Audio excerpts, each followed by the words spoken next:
क्योंकि बहू झूठ नहीं बोलती। सुधा और राकेश के 3 बेटे थे। शादी के बाद तीनों माँ बाप से दूर रहते और सिर्फ त्योहारों में आते। माँ जी, पिताजी, अगली बार आप लोग हमारे घर आइएगा। अरे नहीं बहू, सब यहीं आ जाते हैं तो घर खिला खिला लगता है।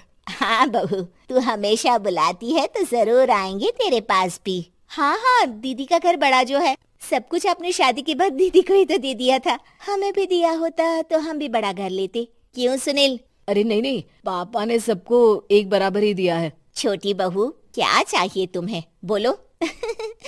वो आपके सोने की चेन वाली घड़ी है ना, वो अगर आप मुझे। तभी वहाँ मजली बहू भी आ जाती है। और मुझे ना आपका मंगलसूत्र कितना लंबा, सुंदर और भारी भी है। अरे हाँ हाँ, तुम दोनों को ही दूंगी बहू, चिंता ना करो। चलो अब खाना लगाओ, खाना खाया जाए। सभी मिलकर खाना खाते हैं कि पड़ोसन आ जाती है। अरे सुधा बहन, थोड़ी चीनी तो देना, घर में शक्कर नहीं है और मेहमान सर पर बैठे हैं। अरे छोटी बहू, चाची को शक्कर तो दे दो। अरे मजली दीदी, आप दे दीजिए ना, मैं यहाँ कम आती हूँ तो मुझे पता ही नहीं है कि सासू माँ सारी चीजें कहाँ रखती है। और तुम, मैं कौन सा यहाँ रोज शक्कर फाँकने के लिए आती हूँ, मुझे भी नहीं है पता। तभी बड़ी बहू हाथ में चीनी की कटोरी लेकर आती है। चाची, शक्कर आप लोगों का बड़ा सहारा है माँ जी और पिताजी को, वरना हम लोग तो यहाँ रहते ही नहीं।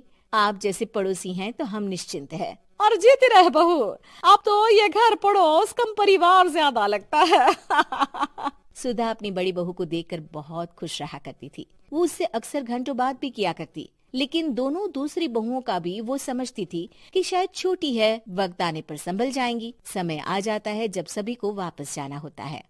माँ जी, हम लोगों की फ्लाइट पहले है, हमें इजाजत दे। वो सास के गले लगकर चली जाती है। थोड़ी देर बाद छोटी बहू कहती है, माँ जी, मैं ना ये सोफे के कवर और चादरें ले जा रही हूँ, यहाँ तो ऐसी ही पड़ी रहेंगी। हाँ हाँ बहू, ले जा, और कुछ चाहिए तो बोल। और तो चाहिए बहुत कुछ, पर चलिए कोई बात नहीं, अगली बार ले जाऊंगी मैं।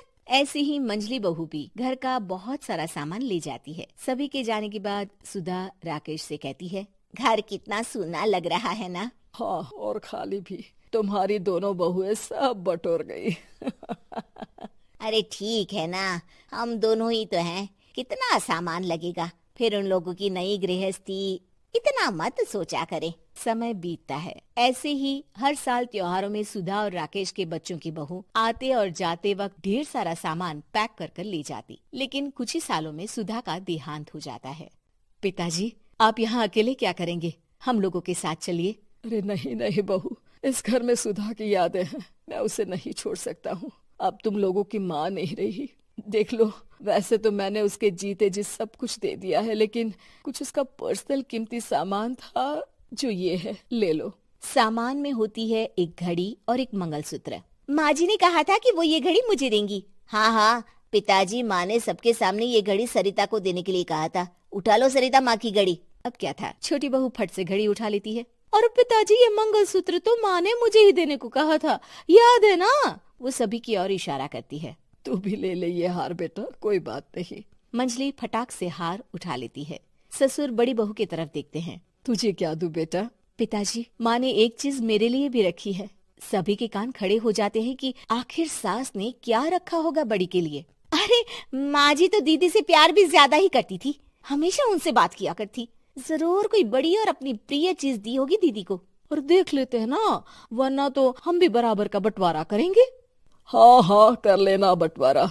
लेकिन बड़ी बहू बताओ तो, सुधा ने क्या रखा है तुम्हारे लिए? अभी तो हम लोग यही हैं पापा जी, जब जाने लगेंगे तो बता दूंगी। बड़ी बहू के मुंह से ये बात सुनकर बाकी दो बहुएं सोचने लगती हैं कि आखिर क्या है जो दीदी को सासू माँ देकर गई हैं। दीदी, ऐसा तो नहीं ना कि पूरे घर का आधा हिस्सा माँ बड़ी भाभी को देकर गई हो। तभी वहाँ ससुर आ जाते हैं। नहीं नहीं, ऐसा कुछ नहीं है। मकान तो तुम तीनों का बराबर से है। देखो, बड़ी बहू से तुम्हारी सास ज्यादा जुड़ी थी, न जाने क्यों घंटों बात किया करती थी। पता नहीं क्या देकर गई है उसे। और ससुर जी, आपको क्या पता, चालाकी से पूरे घर के पेपर में साइन करवा लिए हो, या फिर कोई छुपा गहना।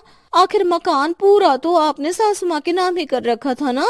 अब घर में ये सस्पेंस बन जाता है कि आखिर बड़ी बहू क्या लेकर जाएगी। फिर वो दिन भी आ जाता है जब बड़ी बहू के जाने का समय हो जाता है। बेटा, परसों तुम चली जाओगी, बताया नहीं, माँ ने तुम्हें क्या दिया? घड़ी और हार जो बेशकीमती था और तुम्हारी सास को सबसे ज्यादा प्रिय था, उसका तो बंटवारा भी हो चुका है। अब तुम्हारी बारी। हाँ पिताजी, आज मैं ये बात बताने ही वाली थी। माँ ने मुझे उससे भी बेशकीमती चीज दी है और वो है आप। आपसे अधिक प्रिय उन्हें कुछ नहीं था। माँ चाहती थी कि आप मेरे साथ रहें। चलिए पिताजी। बेटा, मेरे पास तो कोई पेंशन भी नहीं है और ना ही कोई प्रॉपर्टी। लेकिन आपके पास संस्कार है पिताजी, जो मेरे बच्चे आपसे लेंगे, तो आपको ले जाने पर स्वार्थ ही है मेरा। चलिए ना पापा। सभी के सामने पिताजी बड़ी बहू और बेटे के साथ उनके घर चले जाते हैं।